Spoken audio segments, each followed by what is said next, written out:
Hello, नमस्ते दोस्तों, कैसे हो आप सभी? आई होप आप सभी बहुत अच्छे होंगे। आप सभी का स्वागत है हमारे यूट्यूब चैनल निमिजी नेट प्रो पे।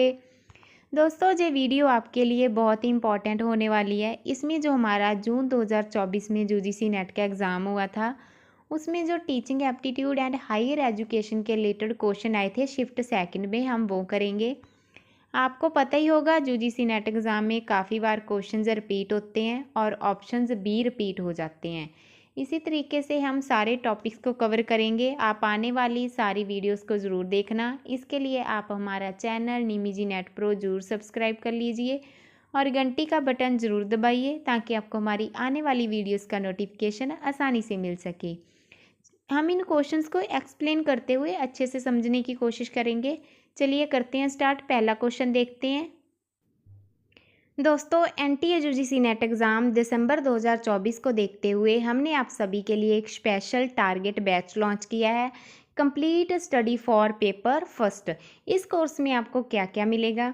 नंबर 1 पे ऑल 10 यूनिट्स स्टडी नोट्स जो कि हिंदी इंग्लिश में रहेंगे। नंबर 2 पे all 10 units recorded video lectures मिलेंगे।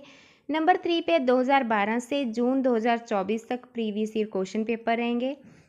नंबर 4 पे 2012 से 2023 तक यूनिट वाइज क्वेश्चन मिलेंगे। नंबर 5 पे 2012 से 2023 तक टॉपिक वाइज क्वेश्चन मिलेंगे। इसके अलावा आपको 5 फ्री बोनस भी दिए जाएंगे, वो आप जहां से रीड भी कर सकते हो। और इसके भी अलावा आपको सुपर 5 बोनस भी मिलेंगे। फुल इन्फॉर्मेशन आप जहां से रीड भी कर सकते हो। इसके लिए आप हमारा ऐप निमिजी नेट इंस्टॉल कर सकते हो। फुल डिटेल और अगर आपको कोई भी प्रॉब्लम आ रही है तो आप हमसे व्हाट्सएप पे भी कांटेक्ट कर सकते हो। वीडियो डिस्क्रिप्शन बॉक्स में ऐप का लिंक दिया हुआ है, व्हाट्सएप कॉन्टैक्ट नंबर भी दिया हुआ है। अगर आपको पेपर फर्स्ट के रिलेटेड कोई भी हेल्प चाहिए तो भी आप हमसे बात कर सकते हो। थैंक यू दोस्तों। Identify the list of 4 quadrants of the courses hosted on स्वयं। स्वयं पर आयोजित पाठ्यक्रम है जो उनके 4 क्वाड्रेंट्स को पहचानना है, उनकी सूची को पहचानना है। ऑप्शन दिए हुए हैं। सबसे पहला ऑप्शन है सेल्फ असेसमेंट टेस्ट, स्व मूल्यांकन परीक्षण। देखिए, जहाँ पे क्या होता है, जो स्टूडेंट्स होते हैं ना, उनको अपनी समझ और प्रगति को मापने का अवसर मिलता है। ठीक है, ये राइट है। नेक्स्ट है वीडियो लेक्चर। वीडियो लेक्चर आप सभी को ही पता है, वीडियो व्याख्यान जहाँ पे मिलते हैं, पाठ्यक्रम के विषय पर वीडियो हैं जो वो प्रस्तुत किए जाते हैं। नेक्स्ट है online discussion for clearing the doubts. जो स्टूडेंट्स के डाउट हैं, ठीक है, उन पे भी इसमें विचार विमर्श होता है, उनमें भी डिस्कशन होता है। जे एक इंटरेक्टिव प्लेटफॉर्म है, जे भी सही है। नेक्स्ट है specially prepared reading material that can be download and printed. ये क्या कह रहे हैं कि विशेष रूप से तैयार पाठ्य सामग्री जिसे हम डाउनलोड कर सकते हैं या प्रिंट कर सकते हैं। ये भी सही है। हम जो पाठ्य सामग्री है उसे डाउनलोड भी कर सकते हैं और प्रिंट भी कर सकते हैं। ये सारी चीज़ें हमने थ्योरी क्लासेस में पढ़ी थी। नेक्स्ट है face to face interaction among learners. जो अधिगम करते हैं उनके मध्य आमने सामने का वार्तालाप। देखिए, इसमें आमने सामने का वार्तालाप नहीं होता तो जे राइट नहीं होएगा। कौन कौन से राइट हैं इसमें? सेल्फ असेसमेंट होती है, वीडियो लेक्चर्स होते हैं, ऑनलाइन डिस्कशन होती है डाउट क्लियर करने के लिए, और इसमें जो पाठ्य सामग्री है, स्टडी मटेरियल है, वो डाउनलोड भी हो जाता है और उसे हम प्रिंट भी कर सकते हैं। तो ए बी सी डी चारों ही इसमें सही हैं। राइट आंसर हो जाएगा option number 2, A B C D. Next question देखते हैं। Which digital platform of ministry of education. Ministry of education का वो कौन सा डिजिटल प्लेटफॉर्म है? Has been formed by merging 3 consortium initiatives, जो कि 3 कंसोर्टियम को मर्ज करता है, जिनके नेम है UGC Infonet digital library consortium, next NLIST, and third one है INDEST कंसोर्टियम। सबसे पहले हम देखते हैं यूजीसी इन्फोनेट के बारे में। ये क्या है? यूजीसी ने इसको स्थापित किया है। किसके लिए स्थापित किया है? जो उच्च शिक्षा संस्थान है, ठीक है, उनमें ई संसाधन, उनमें शोध सामग्री को पहुंचाने के लिए इसको स्थापित किया है। नेक्स्ट है NLIST। NLIST की सबसे पहले फुल फॉर्म जानिए। फुल फॉर्म क्या है? National library library and information you service infrastructure and scholarly content. कौन सी फुल फॉर्म है इसकी फुल फॉर्म है national library and information service infrastructure for scholarly content. जैसे कि कॉलेज हैं, ठीक है, कॉलेज को जो ई कंटेंट प्रोवाइड करना है और एजुकेशन के लिए कोई सामग्री प्रदान करनी है, तो उसको उपलब्ध कराने का जो एक सॉफ्टवेयर है, जो एक प्रोग्राम बनाया गया है। नेक्स्ट है AICTE कंसोर्टियम। इसमें क्या होता है, जैसे इंजीनियरिंग हो गई या और टेक्निकल एजुकेशन है, उसके रिलेटेड जो सामग्री है या कुछ ना कुछ सोर्स हैं, वो उपलब्ध कराने के लिए इसको संचालित किया जाता है।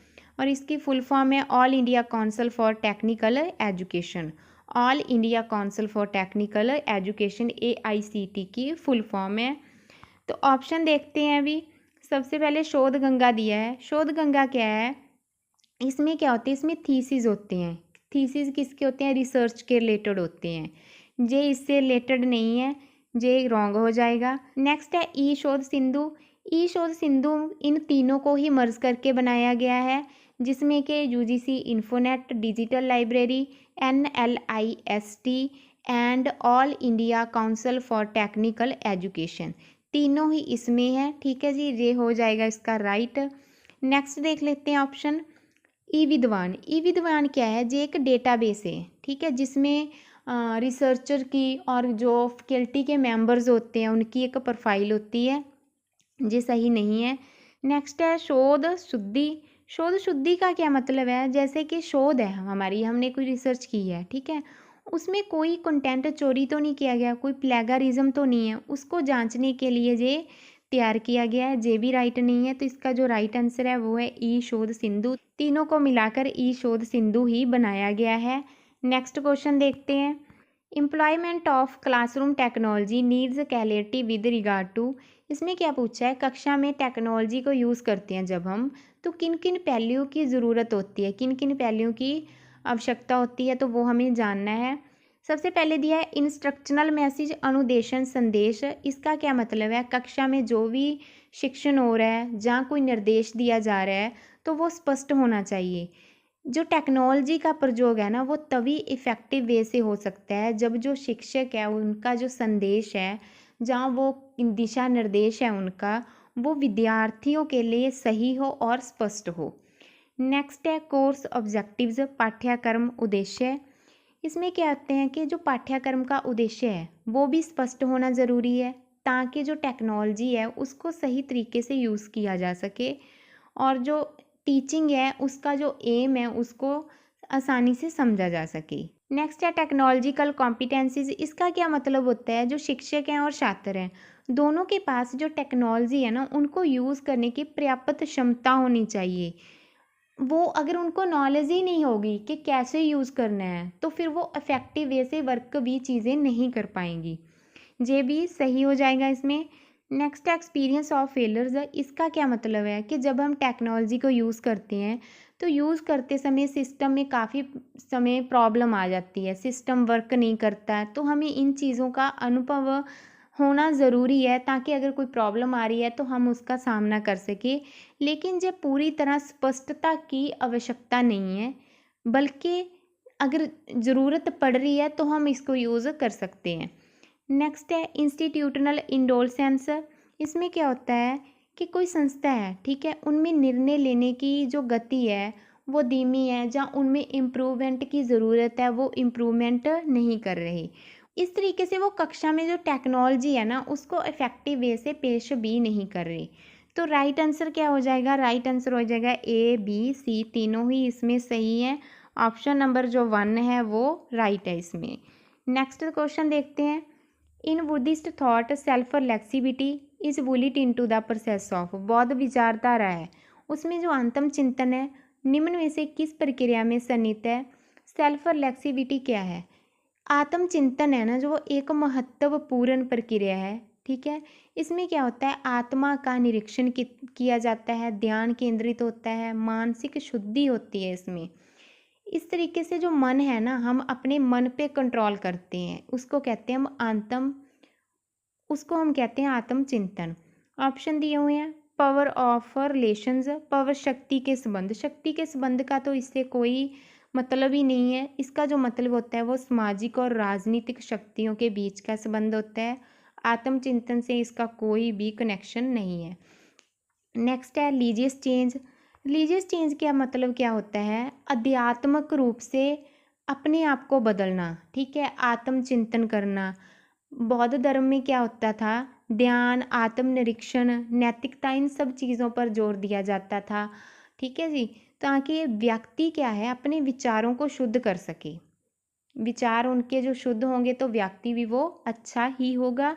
नेक्स्ट है वर्बल कम्युनिकेशन। वर्बल कम्युनिकेशन क्या है? जिसमें क्या है कि शब्दों के माध्यम से विचारों का आदान प्रदान कर रहे हैं हम, ठीक है, ये तो इसमें नहीं आएगा।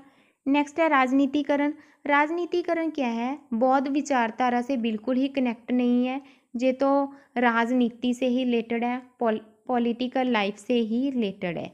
तो इस तरीके से जो राइट आंसर है वो हो जाएगा ऑप्शन नंबर 2, धार्मिक परिवर्तन, रिलीजियस चेंज। नेक्स्ट क्वेश्चन देखते हैं, which of the following are the national coordinator. कौन से वो नेशनल कोऑर्डिनेटर हैं जो अपॉइंट किए गए हैं फॉर स्वाइम कोर्सेज के लिए?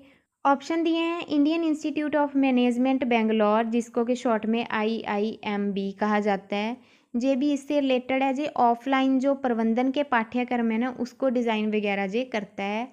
नेक्स्ट है, जे सही है। नेक्स्ट है national programme on technology enhanced learning. इसको मुख्य रूप से IIT और IISc के द्वारा ही चलाया जाता है। इसमें क्या होता है? इंजीनियरिंग, साइंस, टेक्नोलॉजी से जे रिलेटेड है।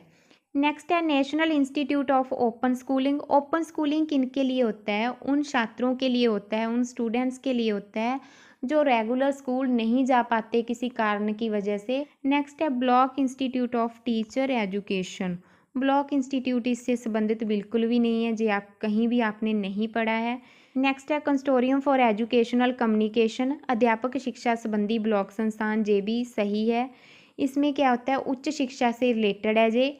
इस तरीके से A, B, C और E चारों ही सही हैं, लेकिन D गलत है। तो राइट आंसर हो जाएगा ऑप्शन नंबर 4। नेक्स्ट क्वेश्चन देखते हैं, match list 1 with list second. List 1 में कॉलेज के नेम दिए हैं और लिस्ट सेकंड में फाउंडर के नेम दिए हैं। हमें ये बताना है कि कौन सा कॉलेज किन्होंने स्थापित किया था। ऑप्शन 1 है Poona college for Hindu learning. Poona college for Hindu learning आप सभी को ही पता है, अलेक्जेंडर डफ ने स्थापित किया था। ऑप्शन नंबर 1 आ जाएगा इसका राइट। नेक्स्ट है हिंदू कॉलेज कोलकाता। हिंदू कॉलेज कोलकाता की जो स्थापना थी वो राजा राम मोहन राय के द्वारा की गई थी। ऑप्शन नंबर C इसका राइट हो जाएगा। नेक्स्ट है Bishop college Sirpur. Bishop college Sirpur है वो चर्च ऑफ इंग्लैंड ने बनवाया था। ऑप्शन नंबर 4 हो जाएगा। एंड नेक्स्ट है स्कॉटिश मिशनरी कॉलेज कोलकाता, जे बनाया था M एलिफिंस्टन ने, ठीक है जी। इस तरीके से क्या है कि A का फर्स्ट है, B का थर्ड है, C का फोर्थ है एंड D का सेकंड है, ठीक है जी।